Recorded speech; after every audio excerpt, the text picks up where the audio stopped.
Chicago, 2016. A night that felt like the end of an era and the beginning of another.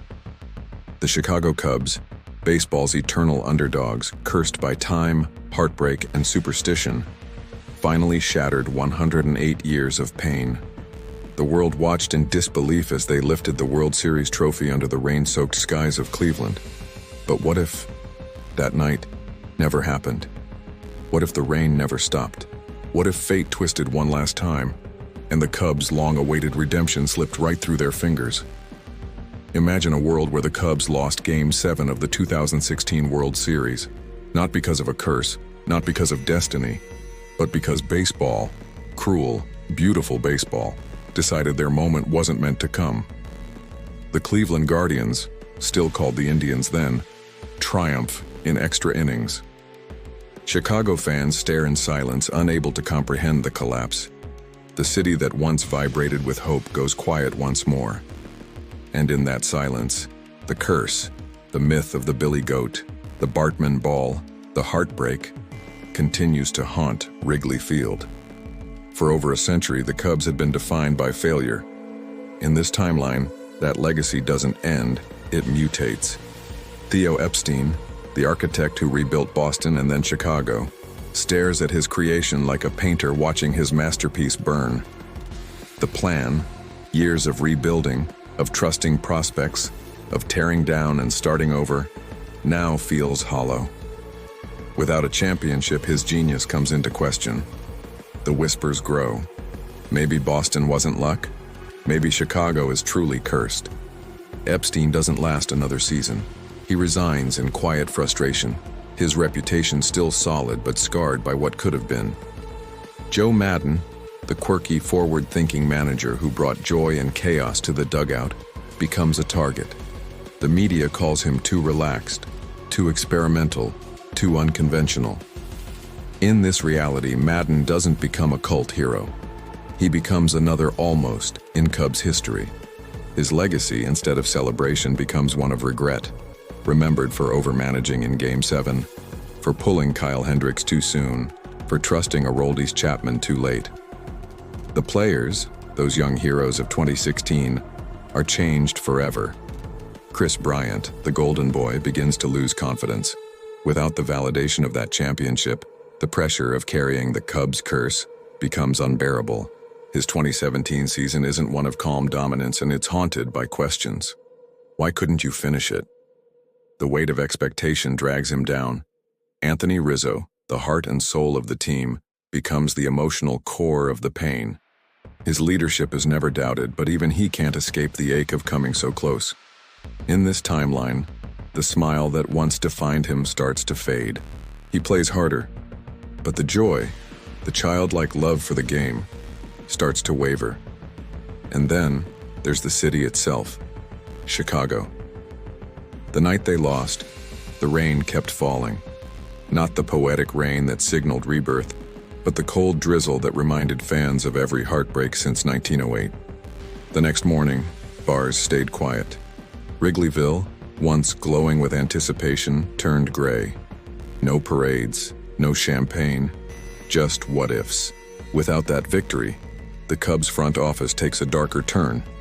Pressure mounts from ownership, and Epstein's replacement goes for short-term success over long-term growth. They trade prospects for aging veterans, chasing a redemption that never comes. By 2019, the Cubs are still good, but not great. They make the playoffs, but the ghosts remain. Every postseason loss reopens the wound. Every October becomes another reminder. It could have ended in 2016. Meanwhile, in Cleveland, the curse reversal flips sides. The Indians' victory transforms their franchise. They finally win the World Series, ending their own decades-long drought. Francisco Lindor becomes a city icon, Corey Kluber a legend. The city of Cleveland, fresh off LeBron's NBA title, basks in another miracle. 2 championships in 1 year, a sporting renaissance. Cleveland becomes the symbol of redemption that Chicago never achieved.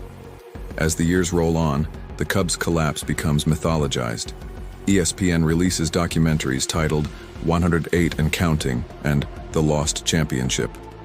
Analysts dissect every play, The Rajai Davis home run, the Chapman exhaustion, the rain delay that, in this reality, doesn't spark a rally, but a meltdown. Fans cling to their own superstitions again. Goats reappear in memes. Bartman jokes return. Hope fades back into irony. By 2021, the roster looks different. Bryant is traded early. Rizzo leaves. Baez becomes a flash of brilliance lost in inconsistency. The 2016 squad that once united Chicago now drifts apart with bitterness and nostalgia. The reunion videos, the remember when moments, they don't exist. There's nothing to remember, nothing to celebrate. And for fans, that missing championship changes everything. Generations of Cubs faithful, who once cried tears of joy watching that final out in 2016, now grow cynical again. Baseball for them isn't about hope anymore. It's about waiting for heartbreak. Fathers who once told their kids, "I saw the Cubs win it all," now tell them, "Maybe you'll see it someday." The beauty of the game fades into superstition once again. Without the curse-breaking win, the Cubs' role in baseball's narrative changes drastically. They are no longer a symbol of perseverance rewarded. They are a symbol of futility, eternal. The lovable losers never stop losing. And as the franchise spirals, the league itself loses a bit of its magic. That 2016 story, the one that transcended sports, doesn't exist. No late-night talk show tears. No Bill Murray in the locker room. No nation united by joy. Just another heartbreak, buried in history. Wrigley Field becomes a monument to the past, a shrine to potential unrealized. Tourists still visit, but not to celebrate victory. They come to feel the weight of tradition, the ghost of near misses. The ivy-covered walls whisper stories of failure, not triumph. And deep down, fans begin to wonder if the curse was never lifted because maybe it was never meant to be. But beyond the pain, something remarkable happens too. The Cubs' identity as the cursed team continues to unite generations. The heartbreak becomes heritage. Fans wear it like armor. Chicago becomes the city that refuses to give up, not even after 110, 120, 130 years. It becomes less about the trophy and more about loyalty itself. The team's struggles create an unbreakable bond between. It becomes less about the trophy and more about loyalty itself. The team's struggles create an unbreakable bond between fans and franchise. Wrigley becomes church and baseball becomes faith. Every spring, hope still returns. Because that's the cruel, beautiful thing about baseball. Even in failure, it gives you tomorrow. The story never really ends. And maybe, in this alternate timeline, that's the lesson. Without the fairy tale ending of 2016, the Cubs never stop believing. They never become complacent. They never stop chasing the dream. And someday, maybe not 2016, maybe not 2026, they'll finally do it. But when they do, it won't be about breaking a curse. It'll be about proving that hope, even when buried under a century of pain, never really dies. Because for Chicago, that's what it's always been about. Not destiny, not superstition, but faith.